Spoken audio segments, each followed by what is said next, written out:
Once, there was a wicked sprite that enjoyed playing tricks on others. He was one of the most mischievous sprites that ever lived. One day, he was in a really good mood. Do you know what wicked sprites do when they're in a good mood?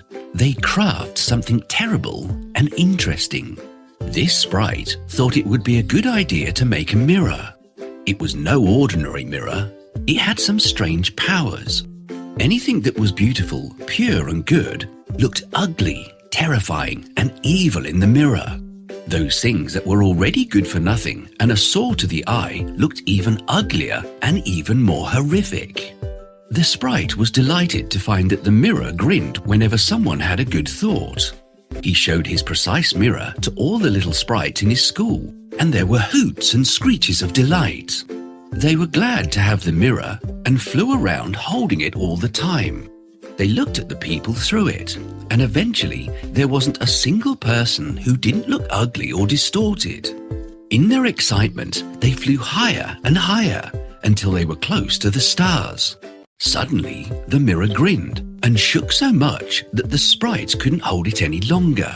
It went crashing through the skies and shattered into a million pieces, some as big as a person and others as tiny as a grain of sand.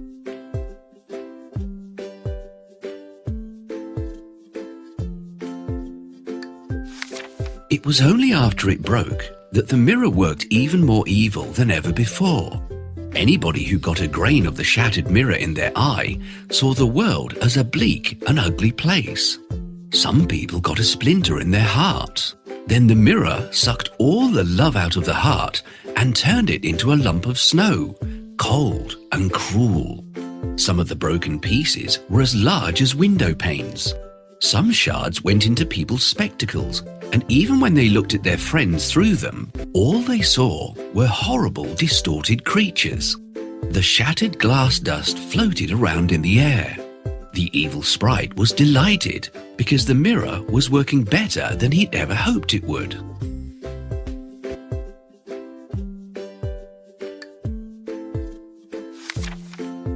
This mirror is my greatest invention ever. The greatest indeed. Let's check how it works.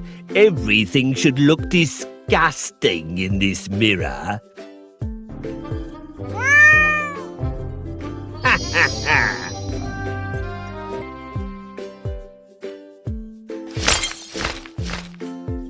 Just look at this. It's so ugly. Ha ha ha! Ha ha ha!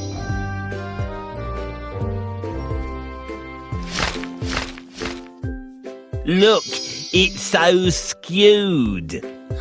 Our teacher's a genius.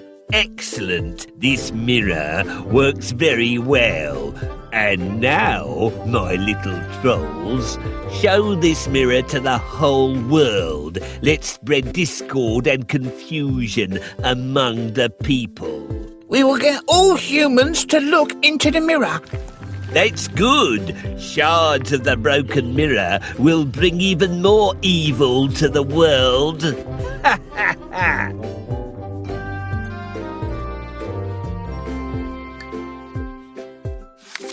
In a large town, there lived a boy and a girl, Kay and Gerda.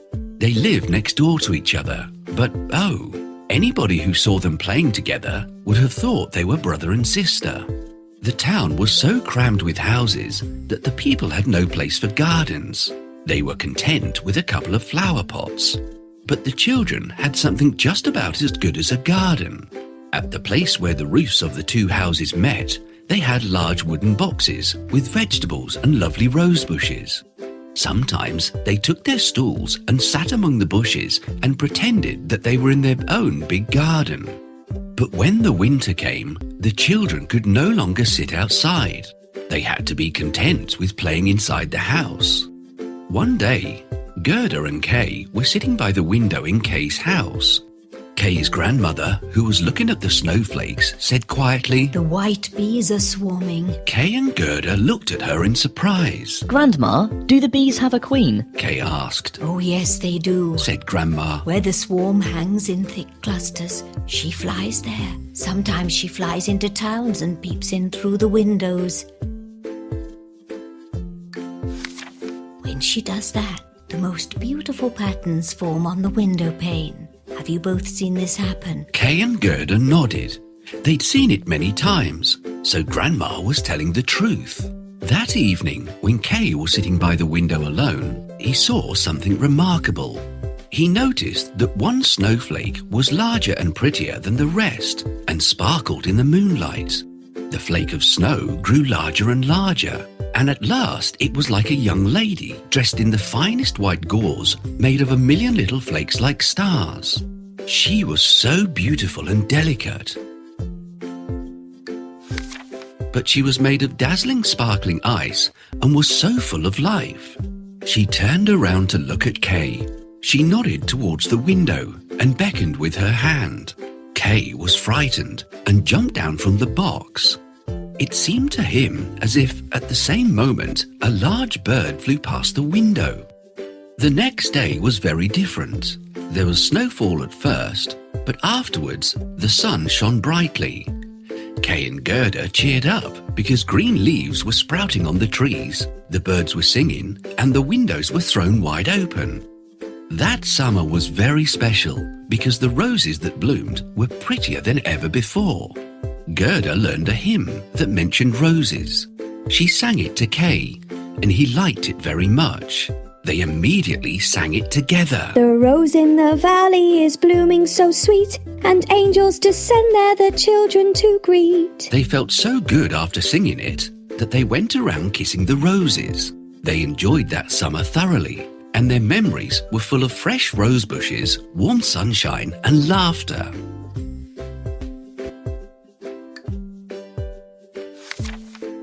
Kay, we haven't taken care of the flowers for quite some time now. Yes, we have to clean it up. Can you help us with the cleaning? First, let's pull out all these weeds.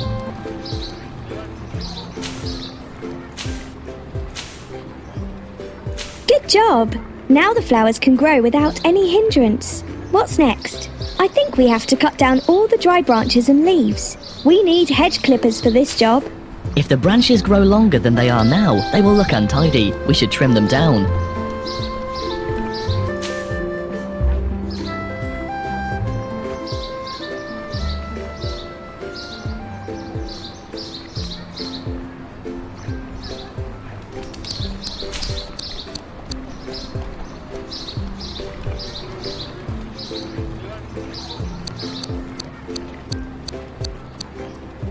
Excellent! Now we need to water the flowers.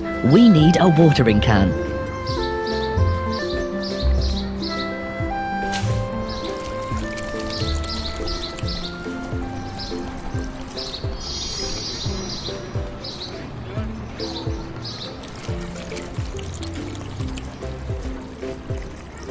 What is this book you have in your hands, Gerda? This is an encyclopedia of animals. There are so many amazing animals that live in the world. I'm so glad my teacher gave me this book. By the way, we had singing class today at school. I learnt a lovely song. Wow, that's great! Go ahead and sing it. Okay. The rose in the valley is blooming so sweet, and angels descend there the children to greet. Now that's such a beautiful song. Kay and Gerda sat outside talking as the clock tower struck 5. And almost at the same moment, Kay felt something fall in his eye. He rubbed his eyes and splashed water on it, but whatever it was wouldn't come out. It was one of the splinters from the magic mirror. Another piece struck his heart, and even though it didn't hurt him, it slowly changed his heart into a lump of ice. Poor Kay had changed. He looked at the roses and made a face. How ugly those roses are. They are crooked and dull, said Kay. Gerda was surprised. Kay had never spoken like that before.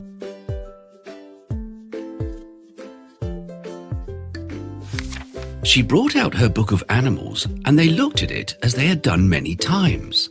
But Kay closed the book shut and said, I don't want to look at these ugly, horrid animals. Kay was so grumpy and unkind that Gerda left sadly. When she came to listen to Grandma's stories, she was surprised to see Kay smirking.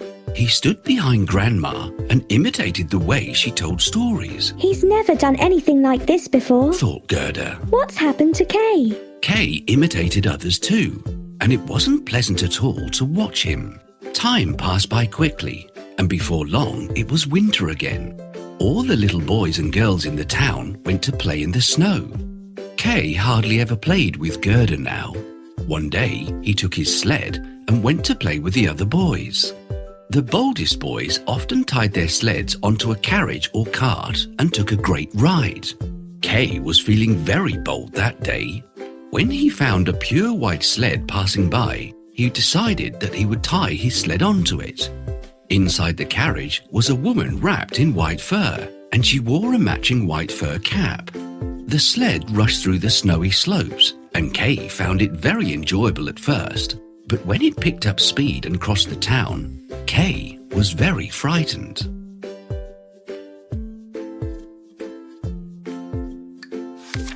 Finally, the sled stopped. The lady stepped out and called over to Kay. Come here and sit with me. You look cold. I'll wrap you in my bearskin. She wrapped Kay and kissed him on the forehead. The kiss was colder than ice, and it went all the way to his frozen heart. As the sled took off again, the Snow Queen kissed him once more. Kay forgot his grandma, parents, and Gerda. He cuddled up near the Snow Queen's feet and slept.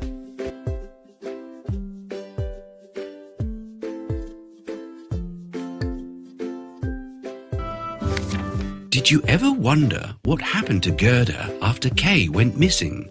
Gerda waited and waited by the gate, but Kay did not come back. In the evening, she went to see the boys playing on their sleds. Did you see Kay? She asked, Oh yes, he tied his sled onto a big white sled and left the town. said one of the boys. Gerda was very sad. She waited and waited for Kay right through until spring. I wonder where Kay is. I hope he's safe. She thought one day. Don't worry. He's safe. The warm sunshine spoke softly. But Kay has gone forever. She wept. No, that's not true. The swallows sang. Somehow, Gerda felt better after that. She wondered what she ought to do. She went home and put on her favourite red shoes. She went to the river and spoke sadly to it. River, did you take my beloved Kay with you? Please take these shoes and give him back. She pleaded. She threw the shoes, but they were washed back onto the riverbank. I think I'll throw them farther. Thought Gerda. Suddenly, she saw a boat lying among the rushes. She got into it, and from the boat, she threw her shoes as far as she could. The boat rocked and began to drift away from the shore. Gerda was scared, but she held on tight to the boat. I never thought it would be so frightening to travel on a boat all by myself. She thought. She drifted towards a cherry orchard with a little cottage right in the middle of it. Standing outside the cottage was an old woman with a crooked stick in her hand. Help, save me! Gerda cried out. The woman looked up sharply, and before long, she came rushing towards the stream and gently lifted Gerda off the boat. Where were you going all by yourself in that boat? Asked the woman. Gerda told her about Kay and asked the woman if she had seen him, but she shook her head. The woman liked Gerda very much, and she'd always wanted a daughter like that. She knew a bit of witchcraft, though she was a nice and harmless woman. All she wanted was to have Gerda live with her. I'm sure the rose bushes in my garden will remind this little girl of her home and her friends. Thought the woman. I'll use a bit of magic to hide them. She waved her crooked stick over the rose bushes, and they sunk into the ground. Then she softly combed Gerda's long hair and said, You shall live here, little girl, and we'll get along wonderfully. It was almost as if Gerda was under some sort of spell. She stayed with the woman for a long time. They lived very happily. But one day she noticed a rose in the woman's bonnet. The woman had forgotten to hide it. She went into the flower garden and searched everywhere for another rose, but she couldn't find one anywhere. Slowly, Gerda sat down on the ground. Oh, not a single rose can I see here. Gerda cried out. The hot tears from her eyes splashed on the earth, and immediately all the rose bushes pushed their way out of the ground. The moment she set eyes on the roses, all her memories of Kay came rushing back. The girl looked everywhere, but the woman was nowhere around. Without waiting for a moment, Gerda pushed open the rusty gate and ran out as fast as she could, even though nobody was chasing her. Oh, Kay, how did I forget you? Said Gerda. I must look after you. Spring and summer have passed and it's autumn already. Back in the cherry orchard, it had been spring forever, but outside, the leaves had turned yellow and autumn was fast approaching.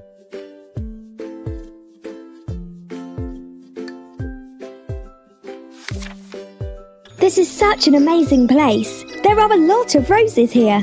They remind me of Kay. I must find him. All right, darling. But before you leave, can you do me a favor? Please go to the garden and gather some cherries for me. Sure. She's such a good girl. But I'm afraid that something might happen to her. It would be safer if she stayed with me. We should hide all the roses so that they won't remind her of Kay. Can you help me? Yes. Good job. I've gathered all the cherries in your garden. I have to leave now. All right, my dear. Will you allow me to comb your hair before you go? I wonder where I left my hairbrush. Can you see the hairbrush? Where can it be? There it is. Thank you. Magic comb. Please help this little girl forget her past and stop worrying. Well, this is it. Oh, I feel so light and free. I really like your house and this garden, but I can't help feeling like I've forgotten something. It's because you are tired, my little child. I have a room for you. You can rest there a while. I've not been there for a long time, so you will have to clean up the room. Oh, how could I have forgotten about Kay and our roses? I must leave. I need to go now.